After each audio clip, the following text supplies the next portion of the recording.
Hey guys, tonight we're going on a journey that starts right where you are. Tucked under a blanket, eyes fluttering, the faint hum of a fan whispering against the wall. But your mind is still buzzing, isn't it? The soft blue glow of your phone screen, the phantom buzz of a notification that never came. You're trying to sleep, but somewhere deep in your DNA, your ancestors are still huddled around a fire, eyes wide, listening for wolves. Because sleep, this thing we chase every night, isn't some timeless human default. It's a patchwork mess stitched together by necessity, fear, bad ideas, and a lot of guesswork. And if you think you have it rough with your memory foam mattress and noise-cancelling earbuds, you probably won't survive what's coming next. So before you get comfortable, take a moment to like the video and subscribe, but only if you genuinely enjoy what I do here. And drop your location and local time in the comments. I want to know what part of the world you're not sleeping in. Now, dim the lights, maybe turn on a fan for that soft background hum, and let's ease into tonight's journey together. You blink and it's thousands of years ago. There's no mattress, no fan, no pillow, unless you count a curled up animal hide under your head. You're lying on the dirt or maybe a little moss if you're lucky. Around you, others sleep too, some snoring gently, others twitching in half dreams, but not everyone's down for the count. One person always stays awake, poking the fire, ears twitching like a rabbit's. Because in your version of the Stone Age, you don't just go to bed, you negotiate with darkness. There are no clocks, no calendars, no alarms. But you have the sun, the moon, and a gut feeling that tells you when you're too tired to do anything except curl up and stop thinking. You sleep when it's dark and stay alert when you can't afford not to. And that's the beginning of what scientists call segmented sleep. Something you might still experience today when you wake up inexplicably at 3 a.m., stare at the ceiling, then drift back into a second round. Anthropologists studying modern hunter-gatherer tribes like the Hadza in Tanzania or the San in Namibia have found that they don't sleep in long, solid blocks. People drift off, wake up, shuffle around, fall asleep again. There's a kind of night rhythm, more jazz than symphony. And because their huts or camps aren't private, everyone's sleeping patterns overlap. There's always someone awake, always someone watching. Historians still argue whether this fractured, flexible approach to rest is our natural state. Some swear by it, pointing to modern insomnia as proof we've messed it up. Others say the stress of ancient life, predators, starvation, in-laws, made consistent sleep impossible, and we've actually evolved toward a single, uninterrupted chunk of nighty-night. But while you're busy navigating prehistoric REM cycles, here's a fun tidbit. Early humans might have used sleep to bond, just like chimps do. Sleeping near others gave warmth, security, and maybe even sparked early dreams. Imagine your great-great-great-grandperson snoring softly next to a cousin while a saber-toothed cat prowled the bushes. Adorable, in a tooth and claw sort of way. Now fast forward a bit. Civilization dawns, farming begins, people stay in one place longer, and, spoiler, you still don't get to sleep well. Because if you think prehistoric bugs were bad, just wait until someone builds a city. But before we leave this smoky little campfire, let's appreciate one thing. No one's checking email. No one's binge-watching cave flicks. No one's sacrificing sleep for productivity hacks. Here, sleep is survival, not self-care, and that's the secret thread that runs through all of history's bedtime stories. We don't just lie down because we're tired. We sleep because the alternative is being eaten, freezing, or collapsing in the field during planting season. Not exactly a lullaby, but effective. And maybe that's something you can carry with you under your quilt in the 21st century. The idea that even when you're tossing and turning, even when your mind won't stop spinning, you're part of a long twitchy tradition of humans doing their best to rest, while keeping one eye open. You roll over and find yourself under a different sky. Still no roof, no central heating, but now the trees have thinned and firelight flickers across darker skin, leaner bodies, and sharper instincts. You're among the hunter-gatherers, nomads whose whole lives are choreographed by the sun and the scent of prey. Here's the deal, you don't have a bedroom. What you have is territory, open space, maybe a lean-to of sticks and leaves, and you don't go to bed. You collapse when and where you can as the world decides. Your body knows the rhythm. Wake up at dawn, follow the herds, forage until dusk. At night, you sleep light. Maybe curled up next to a sibling or partner, maybe tucked against a tree, maybe just out in the open. No memory foam, no warm socks, just animal skin and instinct.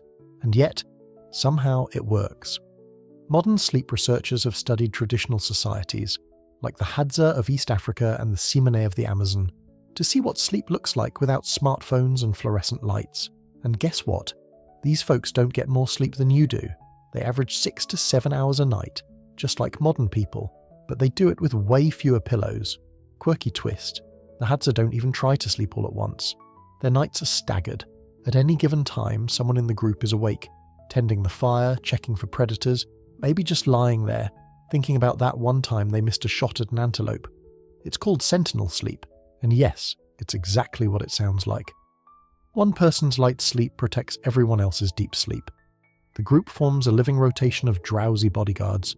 There's something weirdly comforting about that, unless you're the one who drew the short straw and has to stay awake with nothing but darkness and bugs. Historians still argue whether this kind of communal sleep was more functional or cultural. Was it about safety, warmth, boredom, or just the fact that mattresses hadn't been invented yet and lying on the ground all night hurts like hell? Either way, the dreamscape of a hunter-gatherer wasn't always peaceful. Ever tried sleeping after eating raw mammoth liver or walking 15 miles through thorny brush? Yeah, you're out cold in 3 seconds, but that doesn't mean you're safe. Here's a fringe fact to snack on while you doze. Some researchers believe dreams may have evolved as a threat simulation system. You know, like the world's first anxiety app. Your ancestors dreamt of falling, fighting, fleeing, and woke up better prepared for the real thing. Sleep wasn't just rest, it was training. So you twitch, snort, and roll onto your back while your subconscious reenacts a wild boar attack in Dolby surround sound. You're a prehistoric simulator, and your brain is downloading updates in nightmare form. Meanwhile, around the fire, someone shifts. A woman gets up to tend to a crying child. A man scans the horizon for movement. The stars remain still, but owls stir and hyenas call. You pull a hide tighter over your shoulders and drift back down. You don't know what time it is, but time doesn't matter. The dark will end when it ends. Another light joke? All right. Imagine trying to explain to these people that you lose sleep over not having enough likes on your vacation post. They're dreaming about woolly rhinos and you're sweating over a comment thread. We've come so far, and also not at all. But here's the thing. Even though you're shivering on the ground, even though your sleep is broken and bug-bitten and definitely not OSHA compliant, you're part of something ancient, something bigger, something that works. Because sleeping like a caveman isn't about being unconscious. It's about trust. You sleep lightly because someone else is watching. They sleep because they trust you will too. And in that fragile net of awareness and drowsy companionship, something called civilization quietly begins to form. So when you're lying awake at 3 a.m. next time, staring at the ceiling, maybe you're not broken. Maybe your brain remembers this. Remembers nights with no clocks and no walls, just a fire, some snoring neighbours, and the deep, unblinking night pressing close on all sides. Now, roll over. The next stop has bricks and beds and chamber pots. You blink again, and now there is a roof. Sort of. Clay tiles above your head stacked precariously, creaking every time the wind shifts. You're in ancient Rome now, and congratulations. You've just rented a room in an insula, the Roman version of an apartment block. Don't get too cozy. The walls are paper thin and your upstairs neighbour owns goats. You're living in a city of over 1 million people. Rome is noisy, smelly and always awake. And your bed. A wooden frame with a rope lattice and a sad excuse for a mattress stuffed with straw, feathers, or whatever someone could find that didn't bite back. Forget blackout curtains. You sleep with a thin cloth across the window, which might as well be open air. Moonlight, torchlight, and the glow from late-night wine shops filter in.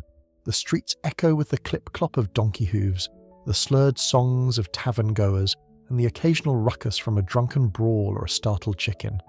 You stuff a wad of fabric in your ears and try to dream of marble baths. Here's your mainstream historical fact. The ancient Romans did have a concept of sleep hygiene, sort of. Elite Romans believed in sleeping on the right side to aid digestion and prescribed quietude and a cool environment. The philosopher Seneca even wrote about how loud neighbours could ruin one's peace of mind. So yes, bad roommates are a 2,000-year-old complaint. And the really lucky Romans, they lived in domus, single-family houses with bedrooms tucked away from the street. These had real beds, real servants to fluff your pillows, and the luxury of silence. But you, dear listener, are not rich. You're on the 5th floor of a rickety tenement where fire is a nightly threat, and the chamber pot is too close to your face. Fringe detail for the night. Romans sometimes shared beds with strangers when travelling, or even rented spots by the hour. Think of it as ancient Airbnb with way fewer rules and way more fleas. Sleep was communal, not necessarily affectionate, just efficient. You squeezed into beds with relatives, servants, or fellow travellers. Privacy, not a thing. Personal space, try again. Historians still argue whether Roman sleeping patterns resembled today's monophasic habit, one big sleep, or if they, like their medieval descendants, experienced segmented sleep.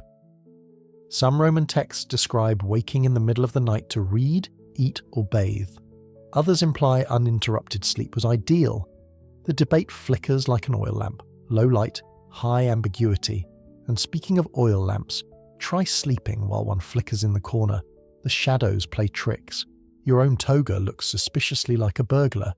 You hear a rat scurry across the floorboards and remember that your neighbour's dinner might have attracted more than just guests. Want a Roman sleep hack? They believed dreams were messages from the gods, or warnings from the underworld. So when you do dream, and you wake up sweating because your teeth fell out in the forum, you might rush to a haruspex, a priest who reads entrails for answers. Can't sleep? Just pop over to your local dream interpreter. We've definitely downgraded to melatonin gummies. And now comes the part you didn't expect. Sometimes the poor didn't even have a bed. Slaves might sleep on straw mats in the kitchen. Labourers rolled up in cloaks on hard floors. If you were unlucky, and many were, your sleep came in short bursts between shifts of carrying water or grinding grain. So you lie there, heart beating a little too loud. You can hear a neighbour coughing through the wall. Someone drops a jug. Below, a cart rumbles by, and a dog barks like it just discovered betrayal. You're tired, but sleep is no guarantee. Not here, not now, and yet, somehow, your eyes do close. Maybe it's the wine, maybe it's the exhaustion, maybe it's the momentary quiet as the city finally exhales. But just before you drift off, let me offer a modern joke. Imagine telling a Roman that your smart speaker won't stop listening to you at night. They'd say, "You paid for that?" and hand you a parrot instead, so you sleep, lightly, uneasily. One eye on the crumbling wall, one ear on the goat above, and somewhere far off the stars gleam down on the marble domes and smoky alleys of the world's most sleepless empire. You jolt awake, not because of a Roman goat this time, but because it's midnight and someone is gently shaking your shoulder. Not to alarm you, just to remind you, it's time for your intermission. You've just completed your first sleep, and now it's time for a brief spell of being awake. Welcome to the medieval night. You blink in the darkness of a small wooden house. The fire is burned down to glowing embers. Cold air slips through the thatch roof. The room is dim, but not silent. There's soft rustling from the straw bed next to yours, someone muttering a prayer, the clink of pottery and the rhythmic huff of a pig underfoot. Yes, in many medieval homes, pigs doubled as space heaters. This is segmented sleep, first sleep and second sleep, and for centuries it's just what people did. Most of the Western world experienced sleep in two separate chunks. Go to bed at sunset, wake up around midnight, then do a little something, then drift off again until dawn. And what did people do between sleeps? Well, that's where things get interesting. You might say a quick prayer, or a long one. Some devout folks believed the time between sleeps was especially sacred, closer to God, when the world was quiet and the veil was thinner. Others would read, or mend clothes by candlelight. Some nibbled on cold meat or bread. A few more, let's say, amorous activities might occur. Medieval texts weren't shy about this. Apparently midnight was a prime time for baby making. Quirky fringe detail. Some folks used this period to visit neighbours, not in a Netflix and wine kind of way, more like borrowing a candle stub or catching up on gossip. In tiny communities where people lived elbow to elbow, your business was always someone else's business, and that included your sleep schedule. Historians still argue whether segmented sleep was healthy or just necessary. Did people enjoy it? Or did they just adapt because candles were expensive and going outside after dark risked robbery or a sudden drop into a medieval sewer trench? Some even speculate that this nighttime pause allowed people to process dreams, check their livestock, or, on stormy nights, just listen to the rain on the roof and feel marginally safe. But let's not romanticize it too much. That in-between time wasn't always cozy. The dark could be unnerving. Superstitions whispered that the boundary between the living and the dead thinned at night. It wasn't uncommon for villagers to believe demons, witches, or restless spirits stirred when humans did. And if your grandmother told you to stay in bed unless absolutely necessary, you listened. Still, there's something strangely charming about a world that gives you permission to pause in the middle of the night. Imagine getting up at 1 a.m., or warming your hands near the hearth, nibbling on some leftover pottage, whispering to your partner in the flicker of firelight, then curling up again as the coals fade. No blue light, no calendar alerts, just night. Your mattress, if you can call it that, is a sack of straw, maybe a woolen blanket, maybe not. You're bundled in layers to fend off the draft.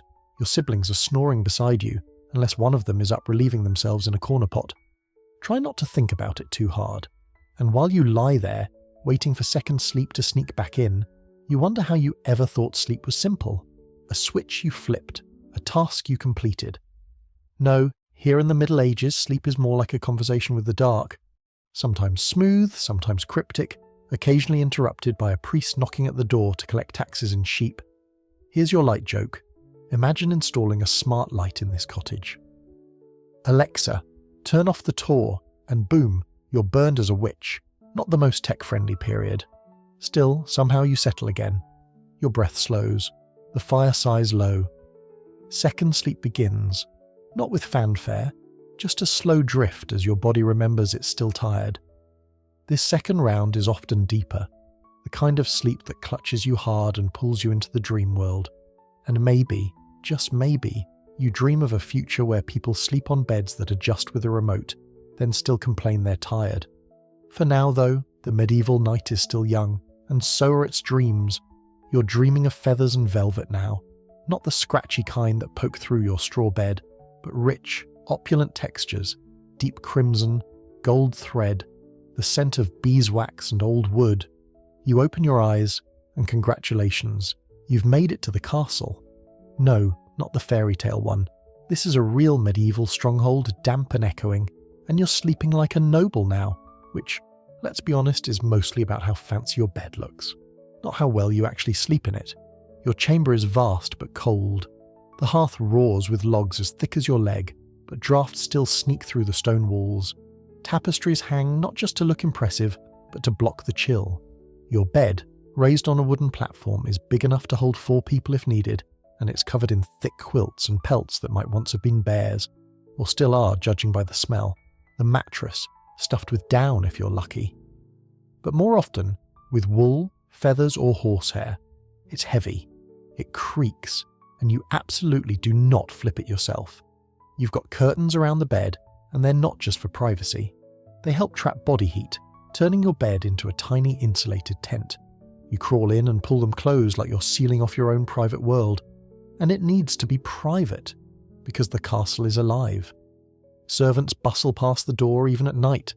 Fires crackle, dogs bark, and somewhere someone is vomiting wine into a bucket. Mainstream historical fact time. In noble households, people didn't always sleep alone, or even with just a spouse.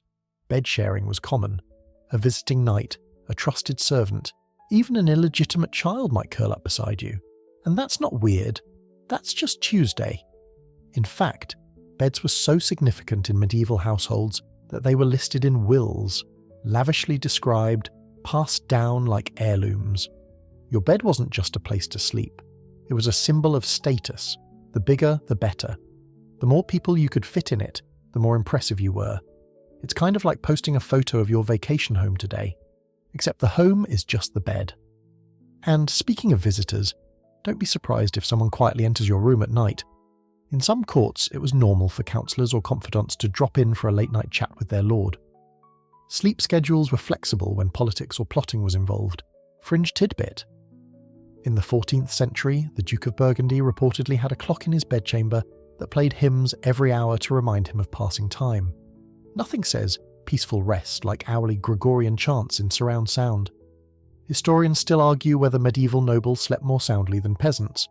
On one hand, they had insulation, bedding, and servants. On the other, they also had gout, paranoia, and more wine than their livers could process. And let's not forget the constant threat of poisoning. Nothing kills your sleep vibe like wondering if your bedtime goblet of mead was tampered with. Which brings us to the joke of the night. You know how some people say, don't go to bed angry? In a medieval castle, it was more like, don't go to bed anywhere someone can stab you. Safety first.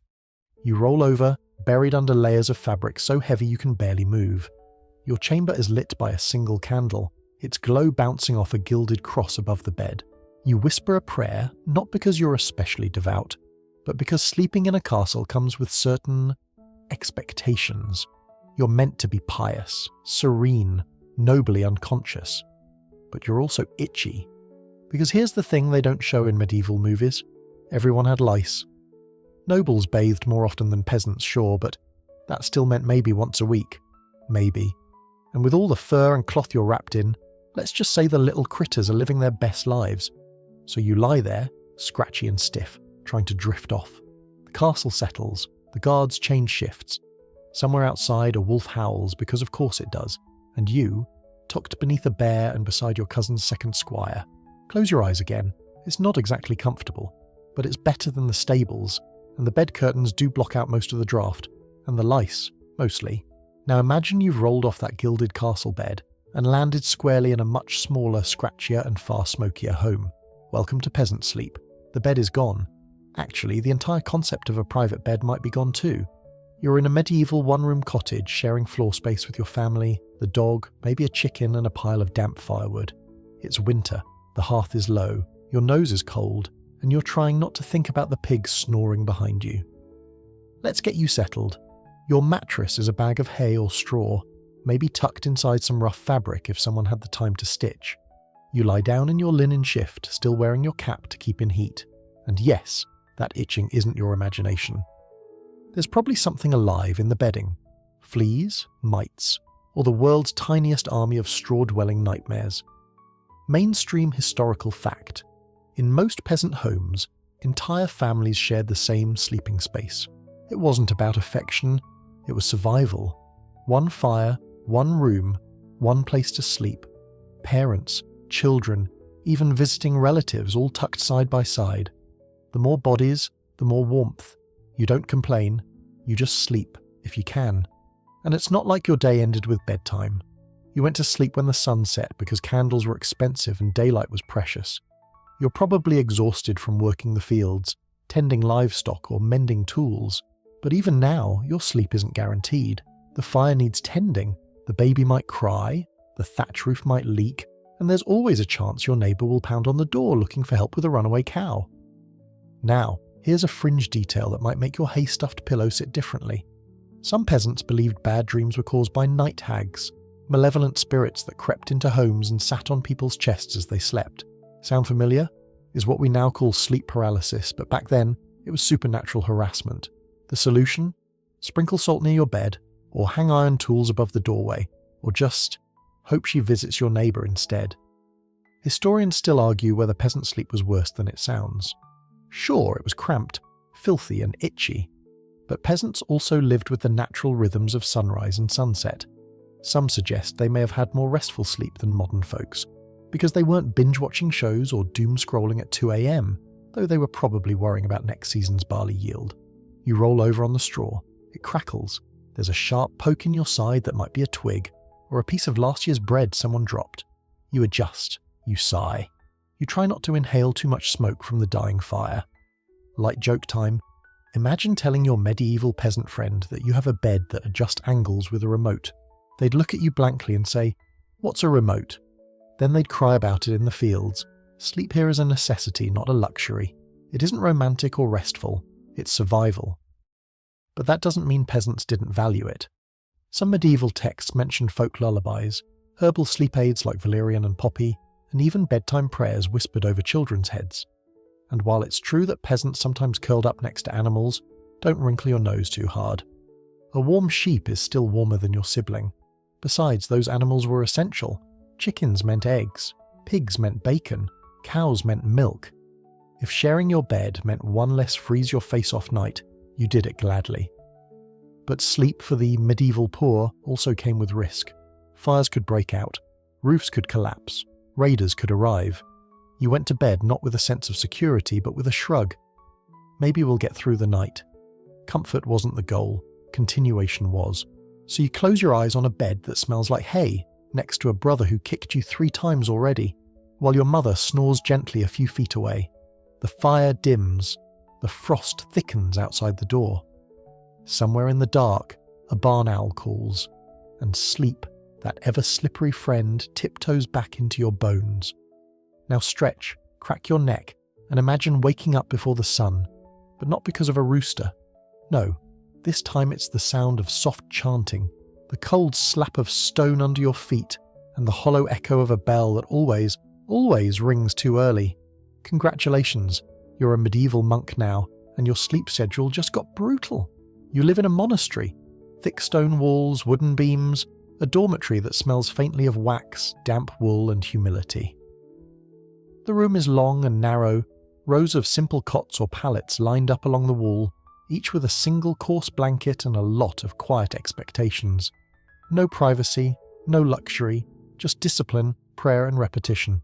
Your body is weary, your eyes dry, but you rise because the bell insists. It's time for matins, the night vigil, one of the 8 canonical hours and one that strikes well before dawn. Mainstream historical fact. In Benedictine monasteries and many others across medieval Europe, sleep was divided by prayer obligations. Monks were required to rise several times during the night for worship, beginning with matins around 2 or 3 a.m., followed by lauds at dawn. They might get 4 hours of sleep, if they were lucky, and squeeze in a nap during the day to make up for it. Sort of like the original polyphasic sleep hackers, but with more Latin. You shuffle into the chapel, the stone floor cold beneath your feet. The light comes from flickering candles. The only sounds are footsteps and low murmurs. You chant, you kneel, you listen. The rhythm is hypnotic, and somewhere in that space between devotion and exhaustion, your mind floats. Fringe detail? Some monasteries banned sleeping face up because it was considered a lazy or lustful position. So you're expected to lie on your side like a well-behaved saint. And if that sounds ridiculous, remember, some monks also wore hair shirts to avoid the temptation of comfort. Fun times. Historians still argue whether this extreme sleep deprivation had spiritual merit or just made people hallucinate better.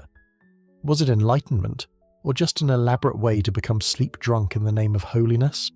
The answer depends on your view of God, and maybe how recently you've had a full 8 hours. Monastic life was deeply regimented. Bells marked every hour of the day. Sleep wasn't yours, it belonged to the rule. Everything did. You didn't get to choose when to rest.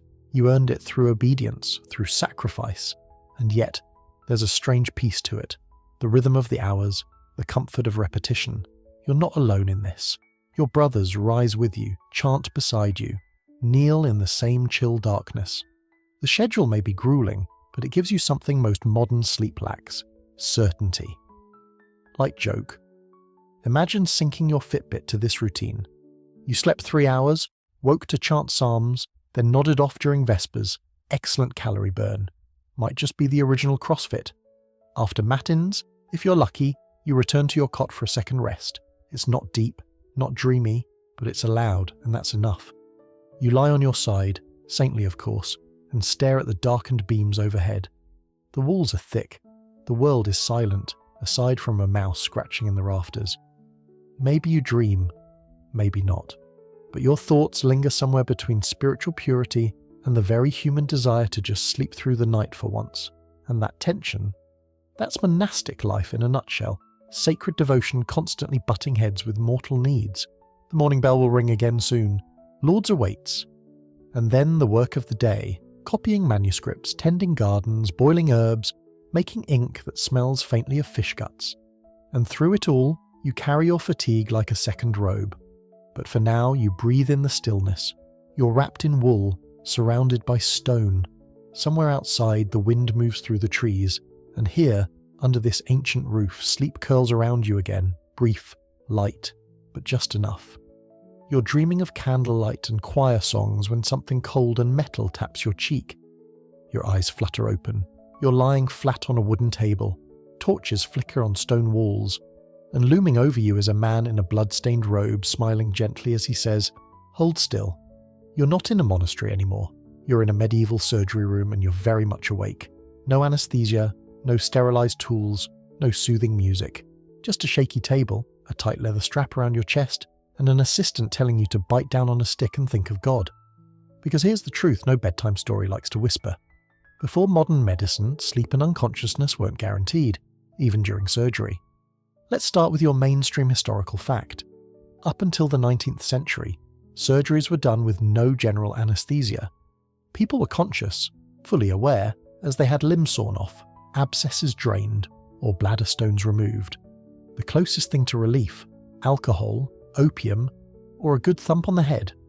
In some cases, none of those were available. You were expected to grit your teeth and get through it. You're here because of a festering wound, maybe a sword nick, maybe a tooth that went rogue. Whatever it is, the town's barber surgeon has decided it must be lanced. You lie back as he wipes his hands on something that looks suspiciously like yesterday's breadcloth. Now for your fringe tidbit. Barber surgeons didn't just cut hair and boils. They also pulled teeth, set bones, and performed bloodletting with alarming enthusiasm. The barber pole's red and white stripes, they symbolize blood and bandages. A cheerful little reminder that the guy trimming your bangs might also hack off your toe. Historians still argue whether these procedures were more harmful than helpful. Some believe the placebo effect, plus the sheer determination to live, played a massive role in recovery. Others argue that pre-modern surgery mostly just shuffled patients toward a slower death. Either way, you're living it. The surgeon mumbles a prayer. His assistant tightens the strap. You close your eyes, as if willing yourself to sleep. You wish, oh how you wish, you could fall unconscious. But medieval medicine wasn't interested in your comfort. It was interested in results. The blade flashes. You feel everything. Now pause with me here, because despite the horror, there's something remarkable about what comes next. Your brain, faced with overwhelming pain, might retreat into itself. Some patients describe dissociative states, a floating feeling, a dreamy distance. In a twisted way, your body gives you a form of protection, not sleep exactly, but a doorway out, and when it's over, you lie there trembling, sweaty, empty. The surgeon wraps your wound in moss and linen soaked in vinegar. The assistant gives you a sip of wine that tastes like regret. You don't cry, or maybe you do. No one minds. Everyone's seen worse. Like joke? Imagine asking your medieval surgeon if the procedure is covered by insurance. He'd blink, point to your family goat and say, "That'll do." Back then, sleep was part of the healing, but also part of the risk. A deep infection might drag you into a fevered stupor that mimicked death. People were sometimes buried prematurely. Sometimes. That's why some households tied little bells to corpses' wrists, just in case they woke up. You know, the original snooze alarm. Later, when you're returned to your bed, a sack in the back of the inn next to a guy with a nasty cough. You try to sleep, but it's not easy.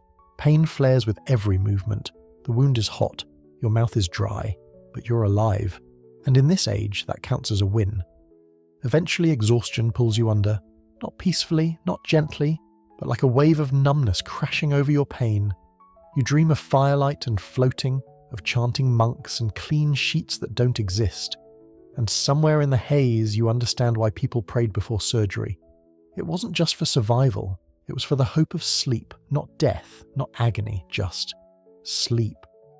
You wake to darkness, but it isn't the quiet, dreamy kind. It's the kind pierced by footsteps, soft, measured, and deliberate. You're not in bed anymore.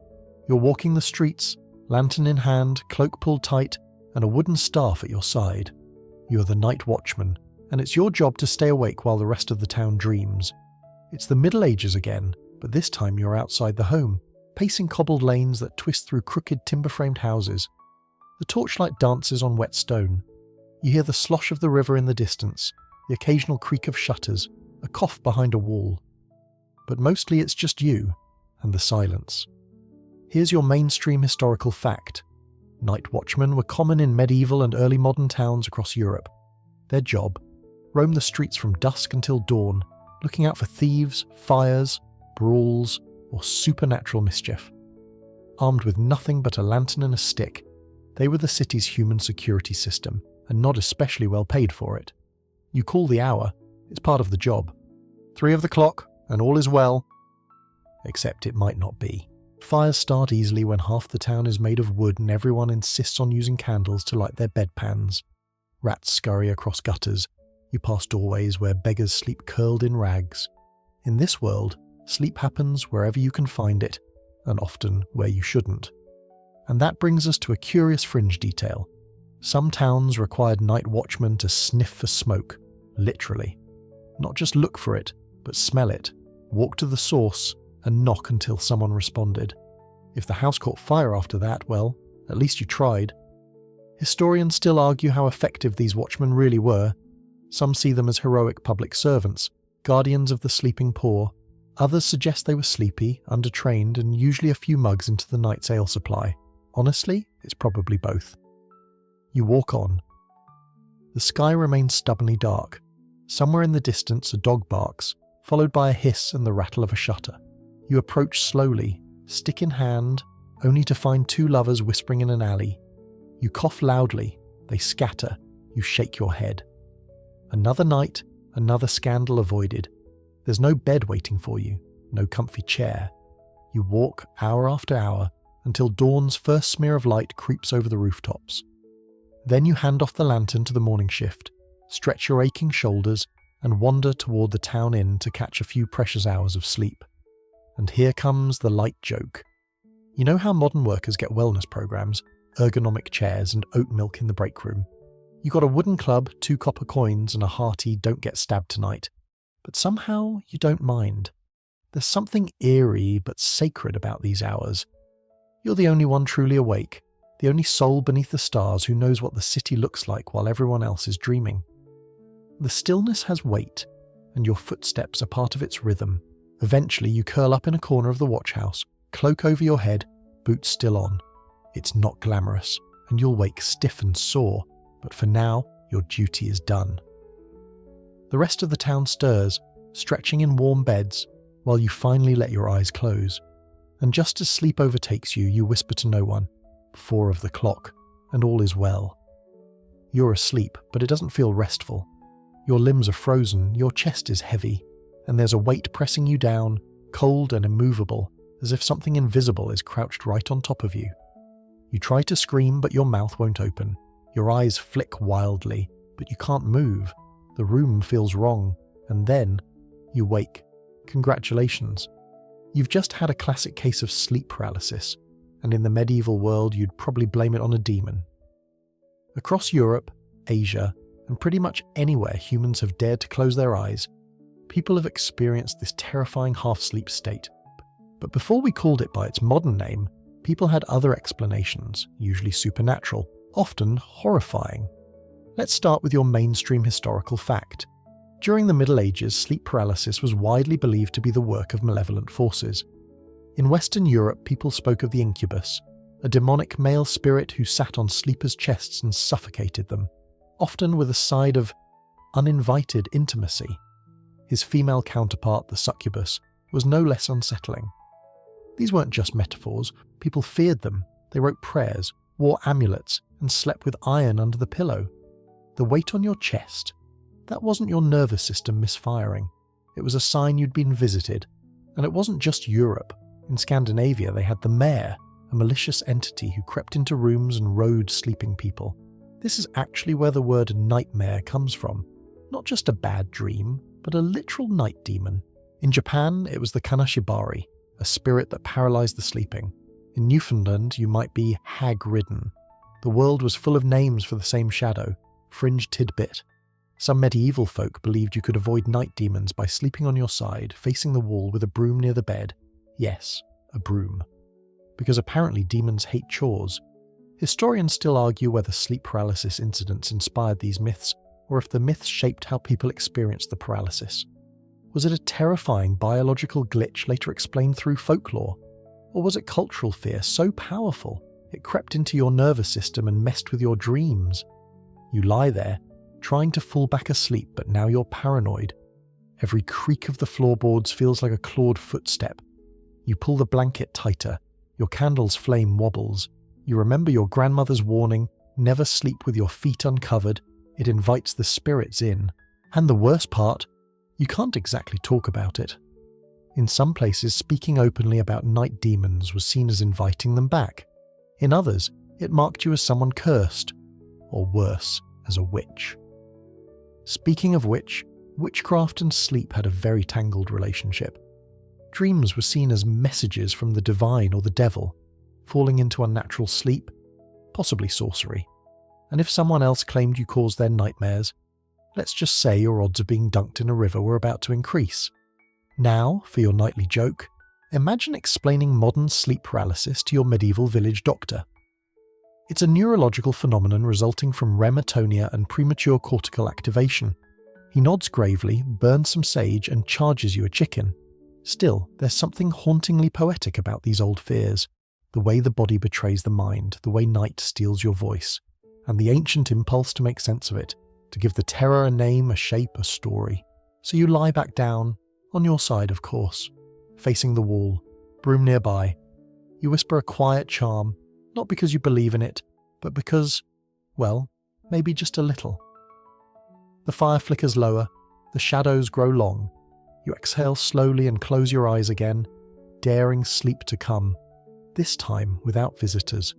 You're dreaming now of silks and secrets, of thick velvet drapes and whispering footsteps behind carved oak doors. You stir slightly in a mattress that smells faintly of rosewater and power. You're sleeping like royalty, or at least trying to. Because in the royal chambers of the medieval and early modern world, no one ever truly sleeps alone. Your bed is enormous. 4 posts, thick curtains, fur blankets layered on silk sheets, and a pillow that's somehow both stuffed with goose down and anxiety. The fire in the hearth is low, casting gold shadows on the ceiling beams. But behind the comfort lies the catch. You're always being watched, and not just by God. Mainstream historical fact. Monarchs often slept in partially public spaces. Yes, their beds were surrounded by privacy curtains, but their bedrooms were fair game. Courtiers, servants, guards, even scribes had access to a monarch's sleeping quarters. There were protocols for when they entered, how they approached, and what to do if the king was still mid-snore. In places like Versailles, royal awakenings became actual ceremonies, complete with designated attendants and observers. Even in sleep you were expected to perform. It's like having a full-time audience for your REM cycles. You shift slightly in bed. The velvet curtains are drawn, but beyond them you hear rustling. A servant adding a log to the fire. Another one standing sentry just outside the door. Privacy is a fiction. Sleep is a negotiation. Fringe detail? In some royal households, peepholes were carved into walls or panelling so spies, or protective guards allegedly, could observe without disturbing. Talk about sleeping under surveillance. The medieval version of being on CCTV. Historians still argue whether this hyper-observed sleep had a genuine political function, or if it was just another layer of royal theatre. Did watching the king rise and fall asleep reassure subjects he was still human? Or did it reinforce his distance, making his very snoozing something sacred? Either way, you don't sleep freely. Every dream is wrapped in etiquette. Every sigh might be overheard. Every midnight snack run requires protocol and someone to light your way. Even the bed itself is a symbol. It's likely carved with your family's crest, possibly blessed by a priest, and made by artisans whose names you'll never know. Royal beds were transported across countries for long journeys. Entire carts were devoted to just carrying bedding. The king could travel light, but his sleep didn't. And yes, that bed is yours alone, at least officially. But in truth, that depends.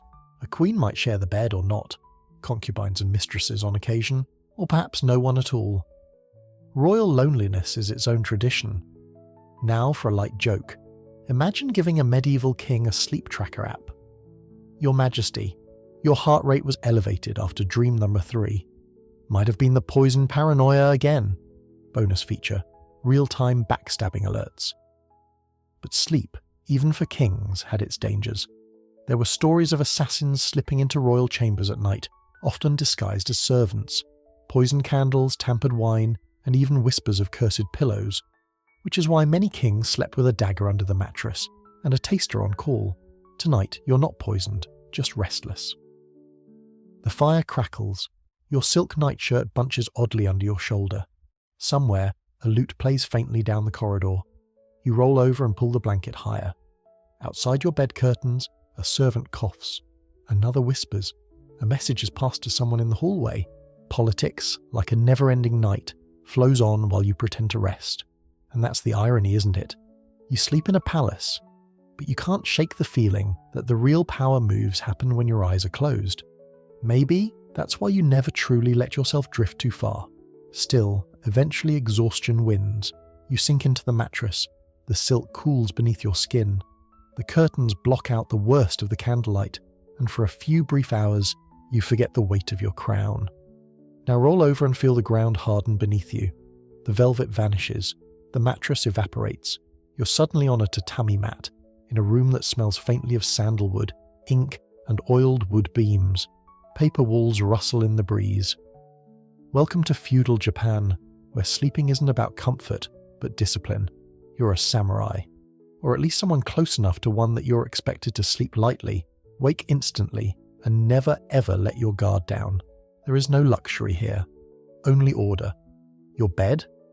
A futon, not the modern lumpy couch variety, but a thin padded mat unrolled directly onto the tatami floor. Your head rests on a small wooden pillow stuffed with buckwheat or rice husks.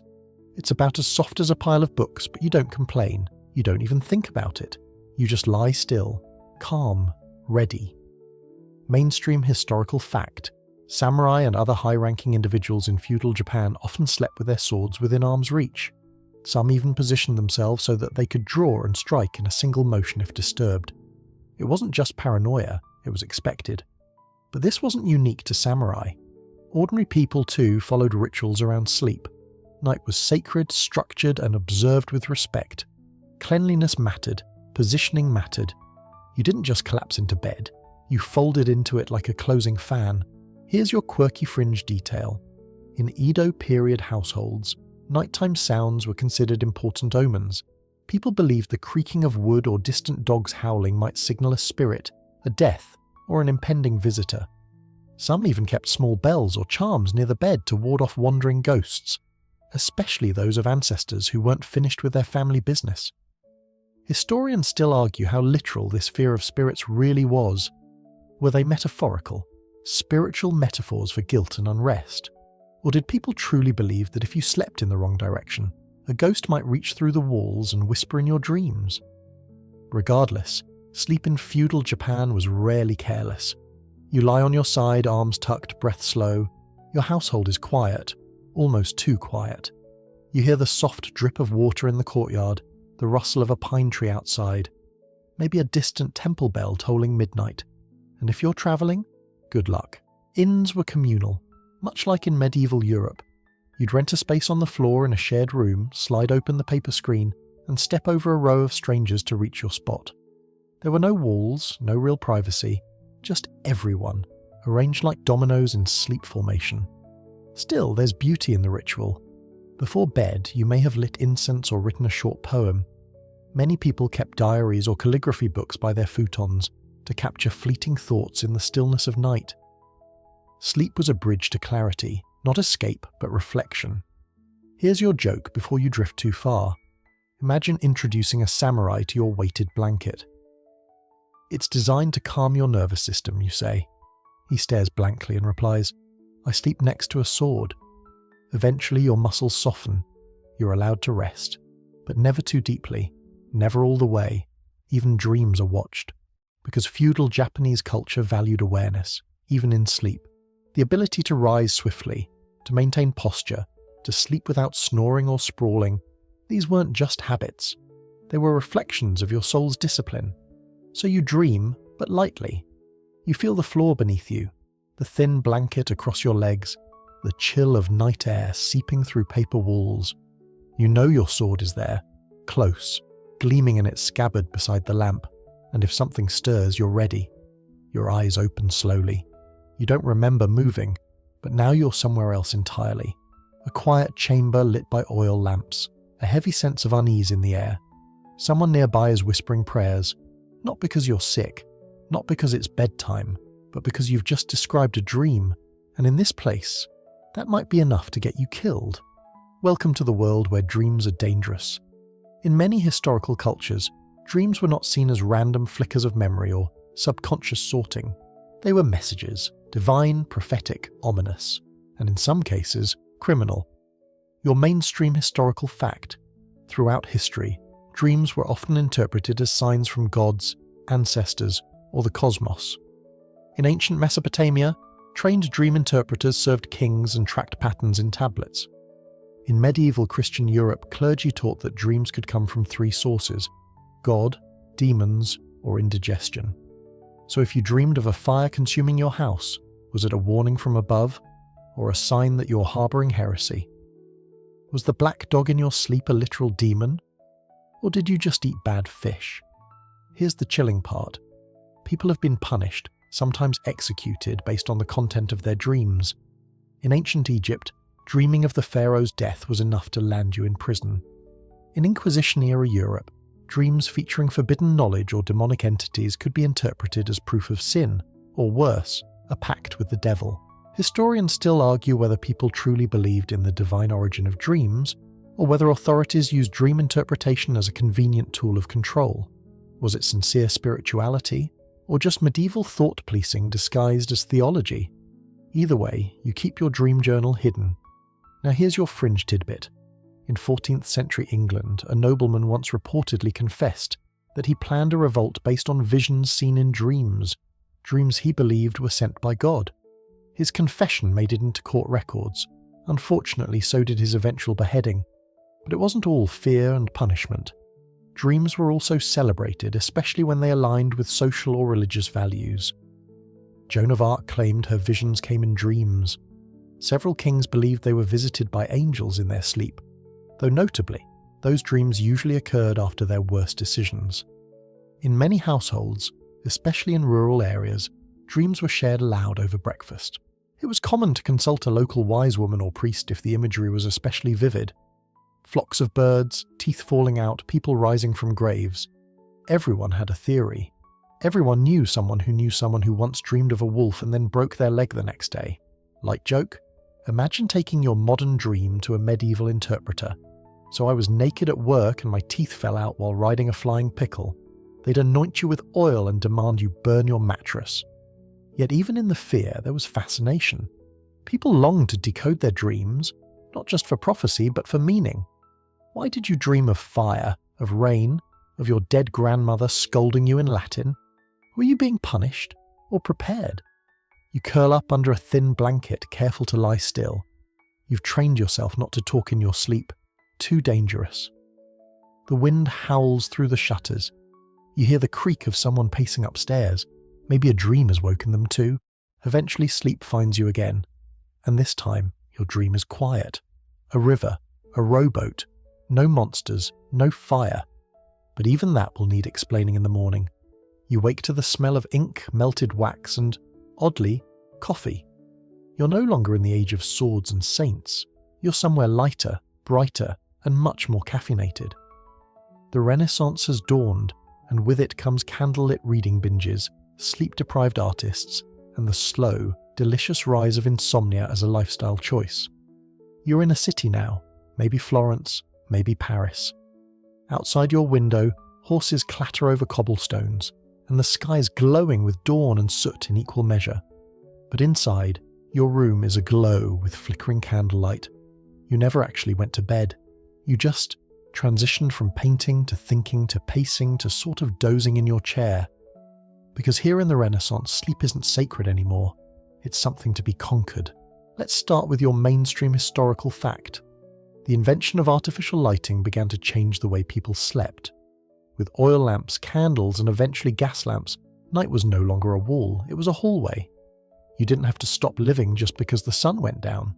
And with light came nighttime activity. People stayed up to write, read, paint, drink, debate, philosophize, compose sonnets, or plan suspicious revolutions. The nighttime became fashionable, especially among the urban elite. Leonardo da Vinci allegedly slept in 20-minute bursts throughout the day and night, a polyphasic pattern modern productivity bros love to misquote. Whether he actually did that remains debatable. But the idea caught on. Maybe sleep was optional. Maybe sleep was weakness. Maybe sleep was for people who weren't busy inventing helicopters out of corkscrews. Fringe tidbit. By the 16th century, people started using nightcaps. Not just the clothing kind, but the liquid kind. Alcohol, warm milk, opium-based tonics. The goal wasn't just sleep, it was enhanced sleep. In some recipes, you'd be out cold. In others, you might dream you invented the telescope 3 years too early. Historians still argue whether the rise of artificial lighting and intellectual culture caused more fragmented sleep, or whether it just made existing patterns more noticeable. Did Renaissance folks really sleep less? Or did we just start writing about it in prettier calligraphy? You lie down now, finally, on a thin but proper mattress, stuffed with feathers or wool. The sheets are clean, scented faintly with lavender. Your bed is likely against a wall, and above it hangs a crucifix, a family crest, or a sketch of some muscular angel doing acrobatics in the clouds. But you can't sleep. There's too much to think about. The painting's not finished. The letter isn't sent. You had an idea for a poem while brushing your teeth, and now it's echoing like a lute solo in your skull. So you light another candle, scribble a few lines in the margin of your notes, and then lie down again. This time facing the window, watching the moon fade behind the rooftops. And that, really, is the Renaissance approach to rest. Never surrender completely. Always keep one toe in the waking world. Now your light joke. Imagine giving a Renaissance philosopher a white noise machine. It plays waves to help you sleep. They'd say, why would I want fake water when I could argue with Descartes until dawn? Still, even the busiest minds eventually crash. You close your eyes again, soothed not by silence but by the faint scratching of rats in the rafters and the irregular drips of rain into a cracked basin. It's not peaceful, but it's sleep enough. And maybe, just before you drift off, you dream of something remarkable, a new invention, a new philosophy, or at the very least, a better mattress. You'll forget it by morning, but for now, it's yours.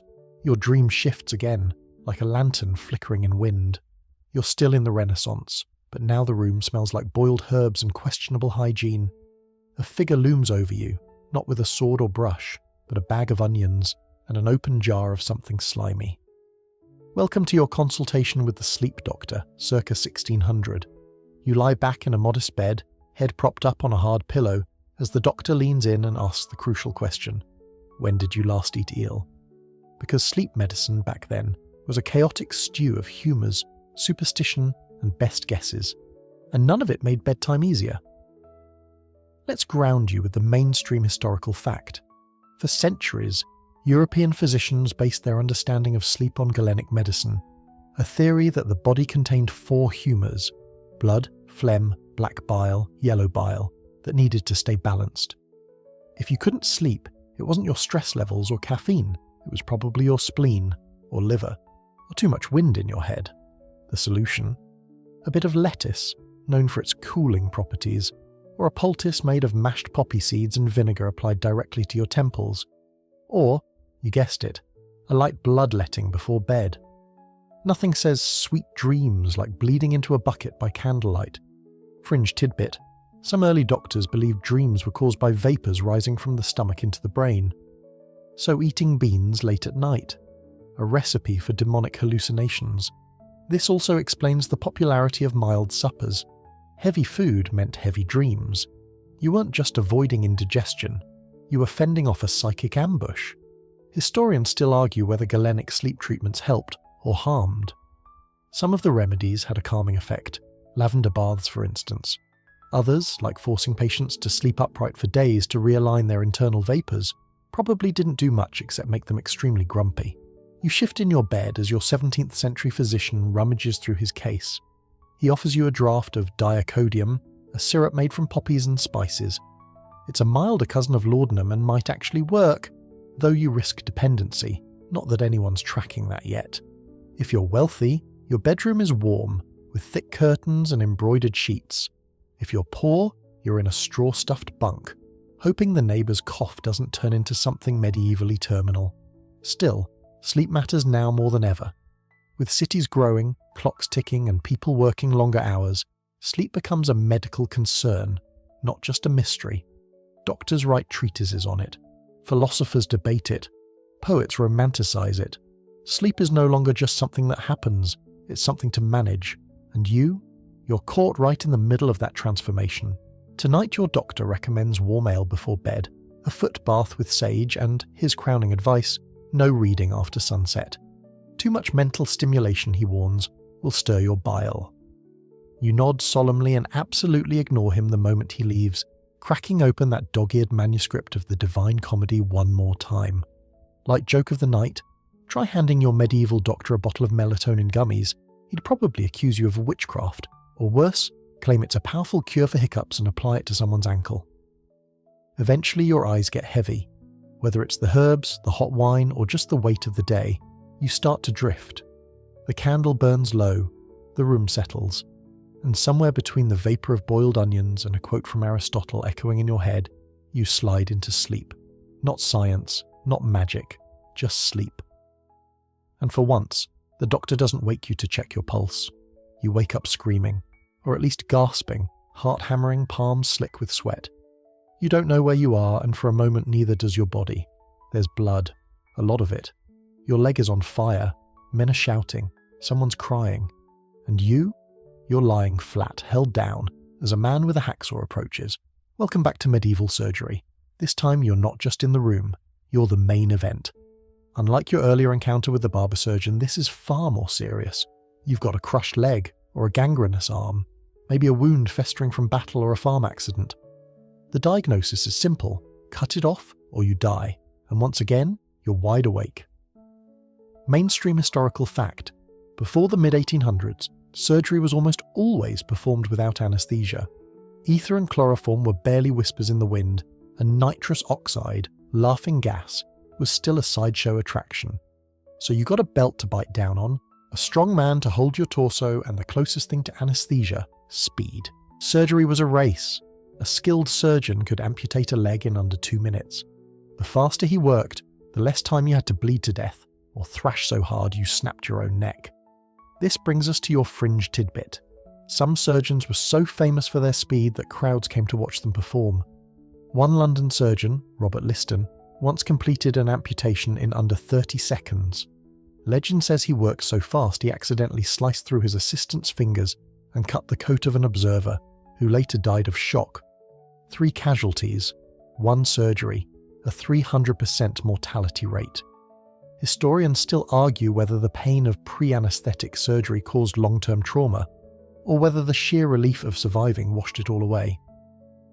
Patients often passed out during the procedure, whether from blood loss or their brain's mercy blackout, but some remembered every detail, and never slept the same again. You're not quite passed out, not yet. The saw bites in, you feel it, you hear it. You smell your own flesh burning as the surgeon presses a red-hot iron to the stump to cauterize it. The scent is unmistakable. Scorched meat and fear. You want to scream, but your voice is gone. You want to run, but your body is tied down. And then, it's over. You don't die. Not immediately, anyway. The surgeon nods, wipes his hands on his apron, and mutters a prayer. You're bandaged with linen soaked in wine or vinegar, maybe stuffed with moss, maybe honey. You're carried to a straw mattress and left to sleep, or whatever version of sleep your body will permit. That night, your dreams are twisted. You drift in and out of consciousness. You hear the muttering of other patients in nearby cots. One is groaning, one isn't breathing at all. The pain surges and fades like ocean waves. And here's the haunting part. In this era, surviving surgery often depended more on your sleep afterward than the procedure itself. Sleep was when the healing began. If infection didn't set in, if the fever didn't climb, if your dreams were calm, then maybe, just maybe, you'd live. Light joke. Imagine taking a medieval patient to a modern hospital post-op. This bed adjusts electronically. The sheets are warm, and here's your morphine pump. They'd weep for joy, or assume they'd died and gone to heaven. But you're still here, breathing shallowly, heart still pounding. You curl into yourself, careful not to disturb the stump wrapped tightly beneath the covers, and in the dark, in pain, in shock, something beautiful happens. You fall asleep, not because it's comfortable, not because it's peaceful, but because your body, battered and raw, needs it. And even in the darkest corners of history, sleep sometimes wins. You're drifting now, shallow breath, fever dreams, a dull ache throbbing somewhere deep. You shift under your thin blanket and hear a cough from the room next door. Then another, then two more. They don't stop. And suddenly the smell hits you. Rot, sweat, something sour and wrong. You're not just sick, you're in a city under siege by plague. The year is 1348, or maybe 1665, or maybe 1720. It doesn't really matter, because across centuries, when plague struck, everything changed, including the way people slept. You're inside a house with boarded windows and a rag shoved under the door. A wax seal has been smeared across the wood outside. You're not allowed to leave. No one is. You've been quarantined, a word that comes from the Italian 40 giorni, meaning 40 days. That's how long ships once had to wait offshore before they were allowed into Venice, just in case. Mainstream historical fact. During plague outbreaks, sleep became both a refuge and a curse. Rest was encouraged for the sick, but isolation meant most people slept alone, or far from those they loved. And often, the very act of lying down brought dread. If you fell asleep coughing, you might not wake up at all. You lie in a cramped upper room of your house, a single candle burning low. The shutters are closed. The room is hot. Flies buzz near the basin of water your sister left before she fled. You have bread crusts, some dried apples, and a blanket soaked in vinegar, because someone said it purifies the air, and the nightmares have started. Fringe tidbit? In 17th century London, some plague doctors recommended sleeping upright in a chair to stop the bad air from settling in your lungs. It was thought that lying flat gave the plague a better chance to kill you. Others tied herbs to their beds or burned sulphur before sleep. In Marseille, entire families slept with garlic necklaces. Historians still argue whether plague-era sleep was truly disturbed by infection, or if the psychological toll of isolation, death and dread made rest impossible. Probably both. After all, when death knocks on every door, who really sleeps soundly? You stir in your bed. You're not yet sick, but you're waiting. That's what everyone does during a plague. Wait, listen, worry. You try to fall asleep, but the sounds outside are haunting. The rattle of a cart, a bell ringing for the dead, the distant wail of someone who's just realised they're alone now. You pull the covers tighter. Inside homes, people tried to reclaim control. Wealthier families created elaborate sleep routines, incense, prayers, letters to God. They believed orderly habits might guard the body. Poorer folk simply collapsed where they could, a corner of the cellar under a stairwell next to their animals. Sometimes people stayed awake all night, fearing they'd miss their last moments. Others gave in and slept as much as they could, because dreams were better than waking life. Now your light joke. Imagine telling someone quarantined in 1665 that you binge-watched 3 seasons of TV in your pyjamas during lockdown. They'd blink, then ask what channel you used to summon fire sprites. You turn over again. The mattress creaks. You hear the house settling around you, the muffled movements of neighbours behind shared walls. In plague cities, sleep wasn't just personal. It was collective. Whole blocks held their breath at night. No one knew who would wake up. Eventually your eyes close, not because you're unafraid, but because exhaustion is its own kind of mercy. You dream not of angels or devils, but of fields, of clean water, of laughter, of air that doesn't taste like ash, and when the sun rises, and if you wake with it, you'll count your breath and say a prayer. Because in this house, on this night, sleep is survival. You stir again, not from fever this time, but from something sharper, more mechanical.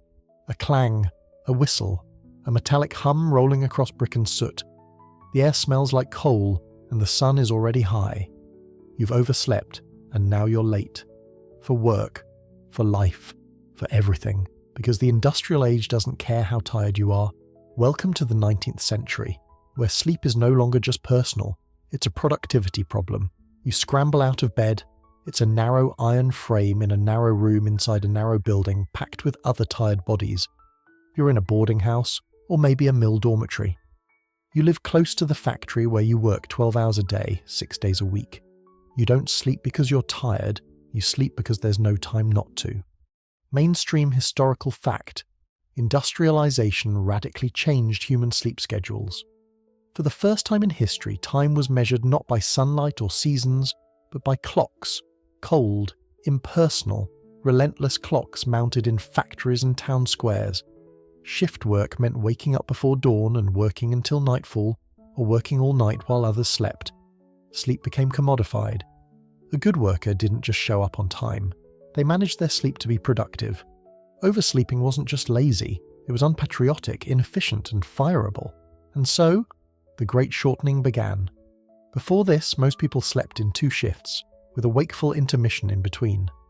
But in the cities of Manchester, Boston, and Berlin, segmented sleep started to vanish. Workers needed solid rest between grueling shifts, not gentle rituals. Middle-of-the-night prayers were replaced by exhausted blackouts. Fringe tidbit? Some factories assigned knocker-uppers, people who would walk the streets with long sticks and tap on workers' windows to wake them up in time for their shifts. No snooze button, no 5 more minutes, just a human alarm clock jabbing your pain at 4:30 a.m. and hoping you didn't throw a boot at them. Historians still argue whether industrial sleep loss caused lasting health changes, or whether people simply adapted. Some claim this era birthed modern insomnia. Others say our ancestors were already light sleepers, now they just had more reason to complain about it. You drag yourself back home at night, feet aching, lungs full of soot. You eat something hot and fast. You collapse onto your cot. There's no candlelight ritual, no poetry, no ghost stories, just bone-deep fatigue. And yet, there's noise. Always noise. Factory towns never truly sleep. Trains run past your street. Steam whistles scream. Horses clop, neighbours fight, infants cry. You curl into your blanket and try to block it all out. Your room is dim, maybe shared. If you're lucky, it has a window. If you're not, you sleep in a converted hallway or attic crawl space. Entire families slept in shifts, especially in urban slums. Half in bed, half working, rotating like gears in a machine. And now for your light joke. Imagine telling your Victorian foreman you're sleep-deprived from screen time. He'd ask what kind of machine a screen is and whether it can be used to increase loom output. Of course, the wealthy sleep differently. Industrial barons commission bedrooms the size of chapels. They hire staff to fluff pillows and draw baths. They sip hot milk, read serialized novels by gaslight, and fall asleep under embroidered coverlets. Some even hire personal physicians to monitor their rest, an early form of sleep consulting, because even tycoons need to pretend they aren't dying of stress. But for you, a factory worker or servant or clerk, sleep is rationed, not honoured. It's squeezed into the gaps of your labour like a poor man's supper, barely enough to sustain, never enough to savour. You drift off to the sound of metal and voices. You dream of trees, of fresh air, of silence. In your sleep you walk country lanes that no longer exist. You listen for birds that don't nest here anymore, and when morning comes you rise with the whistle, not because you want to, but because you must. You groan softly, rubbing your eyes, but the room is already bright, not with sun, but with gas lamps, mirrors, and a gilded chandelier that seems to glow with its own smug sense of elegance. The walls are papered in florals, the air smells like talcum powder, and somewhere down the hall someone is playing a harpsichord at an utterly unnecessary hour. Welcome to the Victorian era, where sleep is less about exhaustion and more about manners. You're in a proper bed now, a real one, with turned mahogany legs and at least 4 decorative pillows that serve no known function. The sheets are pressed, the curtains are embroidered, and there's a lace shawl draped dramatically over a nearby chair. Your nightgown has ruffles. Everything has ruffles. And sleep? It's complicated. Mainstream historical fact. Victorians became obsessed with sleep, not just the act, but the aesthetics and morality of it. This was the golden age of sleep manuals, etiquette books, sleep diaries, and earnest discussions about whether your dreams revealed your true moral character. In short, even unconscious, you were being judged. Men were told to sleep with discipline. Women were told to sleep with grace. Children were observed like test subjects in flannel. Your dreams were no longer private. They were data points for your physician, your priest, or your marriage prospects. And if you couldn't sleep, there was a diagnosis for that too. Nervous exhaustion, sometimes called neurasthenia, became a fashionable affliction, especially among upper-class women. Too much reading, too much thinking, too much fainting at garden parties. Your body was fine, your nerves were tired. The cure? Rest, quiet, long walks, and in extreme cases something called the rest cure, which involved being confined to bed for weeks with no books, no visitors, and only milk to drink. Yes, milk. Fringe tidbit. Victorian doctors sometimes recommended fainting couches, not for actual fainting, but as socially acceptable places for women to lie down thoughtfully. You know, to process all those overstimulating embroidery projects. Historians still argue whether the era's sleep obsession stemmed from genuine concern or a growing fear of modernity. The Industrial Revolution had shaken people, cities were loud, lights were always on, and suddenly the night was no longer a natural boundary. It was a blur. So people clung to ritual. You had a bedtime routine complete with hot water bottles, lavender sachets, and a polite journal entry describing how many times you turned in your sleep. Some elite Victorians even visited sleep salons where you could rest in near-total silence under the watchful eye of trained attendants. And yes, there were rules. No spicy food after 7. No poetry that stirred the heart. No thoughts of war or politics or base urges. Above all, no disrupting the sanctity of the drawing room nap. Here's your light joke. Imagine explaining your bedtime TikTok scroll to a Victorian woman in a corset. I lie in bed and look at pictures that move, and then a man whispers health facts into my ears. She'd gasp, faint into her chaise, and then quietly ask for your username. Still, not all was lace and lullabies. Working-class Victorians often lived in single-room homes. Children, parents, and even boarders shared cramped, airless quarters. Street noise poured in through thin walls, and despite the growing obsession with proper sleep, millions were too poor, too crowded, or too exhausted to experience it. They slept in shifts, on benches, in workhouses. Sleep became a dividing line between classes. The wealthy treated it like a spiritual art. The poor treated it like luck. You lie back against your plumped pillows. Maybe your body is soothed by all this order, but your mind buzzes beneath the lace. You can't help but wonder, is this restful or just theatrical? Eventually, the ticking of the mantel clock calms you. The perfume fades. The curtains sway gently in the draught, and you fall asleep beneath the watchful eye of Victorian decorum, knowing full well that even your dreams might be subject to critique. But for tonight, you sleep, upright, well-mannered, and slightly over-perfumed. The room dims, not because the candle's gone out, but because the world around you has shifted again, this time forward. The velvet and lace are gone. No more fainting couches. You're lying in a soft, climate-controlled bedroom, with blackout curtains, a memory foam pillow, and a phone screen still glowing faintly in your hand. You've returned to the present day, and somehow, you're still not sleeping. Your bed is smarter, your alarm is digital, your watch tracks your heart rate, REM cycles, and whether you rolled over more than twice, and yet you're more tired than ever. You stare at the ceiling and wonder why something as basic as sleep feels like an unsolvable riddle. Mainstream historical fact: modern humans are getting less sleep than at any point in recorded history. Most adults need 7 to 9 hours, but many fall short, chronically. The culprits: light pollution, shift work, endless scrolling, stress, noise, and a culture that quietly worships exhaustion as proof of effort.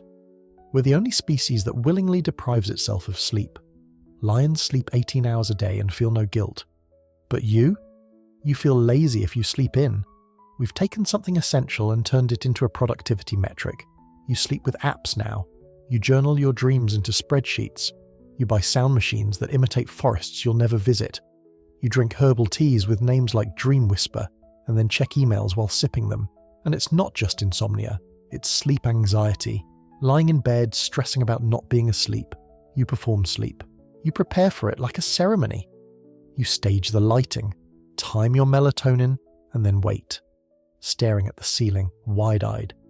Fringe tidbit? There's an entire field now called sleep hygiene, dedicated to cleaning up your habits so you can drift off more easily. It's full of rules: no screens an hour before bed, no caffeine after 2 p.m, no alcohol, no late dinners, no arguments after dark, no thinking, no worrying, no life. Historians still argue whether modern sleep is uniquely broken or just differently broken. Is our insomnia worse, or are we just more aware of it because now we measure everything? Your smartwatch tells you got poor quality rest. Thanks, robot. That'll help. Meanwhile, cultures around the world handle sleep differently. In Spain and Italy, siestas are still honoured in places. In Japan, falling asleep at your desk, in a murai, can be seen as a sign of dedication. In some indigenous cultures, dreams are still viewed as sacred guidance, not disposable noise. But for you, you're sandwiched between emails, LED lighting, and a cultural pressure to always be on. Your body's tired, but your brain says, just one more scroll. And here comes your final light joke. Imagine explaining your Bluetooth-enabled smart mattress to a medieval monk. It tracks my tossing and adjusts firmness automatically. He'd mutter a Latin prayer and ask if it's possessed. So what now? You turn off your phone, you dim the lights, you let the fan hum softly beside you.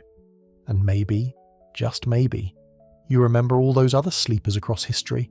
The cave dwellers curled beside fires, the peasants on straw, the monks rising at 2 a.m, the samurai with one hand on the hilt, the king surrounded by spies, the plague victims whispering their last prayers, the factory workers dreaming of daylight. You're not alone. They didn't always sleep well either, but they slept, and so will you. Let's slow down now. You've wandered through caves and castles, across continents and centuries, through the minds of poets and the hands of surgeons. You've slept on straw, silk, tatami, stone, and sometimes not at all. You've heard lullabies, bells, footsteps in the dark, and the haunting hum of a city that never truly rests. And now, you're here, still, breathing, quiet. You've seen that sleep was never just about rest. It was shelter. It was survival. It was status, ritual, medicine, mystery, punishment, and privilege. We've tried everything. Herbs, hymns, bloodletting, prayer, featherbeds, ghost charms, and melatonin gummies, just to catch a few peaceful hours beneath the stars. And still, night after night, we return to it. Because no matter how far we've come, no matter how clever we think we've gotten, sleep remains the great equalizer, the only place where kings, peasants, soldiers, monks, and baristas all meet, horizontal, silent dreaming. So tonight let yourself soften. Let the air grow still. Feel your thoughts slow to a gentle drift, like dust settling in candlelight. Let your mind loosen its grip, like old curtains drawn back to dusk. And if your dreams come, let them come gently. Not as messages or threats, but as stories from a world without clocks. You're safe now. The fire is out, the ghosts are quiet, the bed is yours, and sleep, strange, sacred, human sleep, has always been waiting, always been waiting, always been waiting, always been waiting, always been waiting, always been waiting, always been waiting, always been waiting, always been waiting.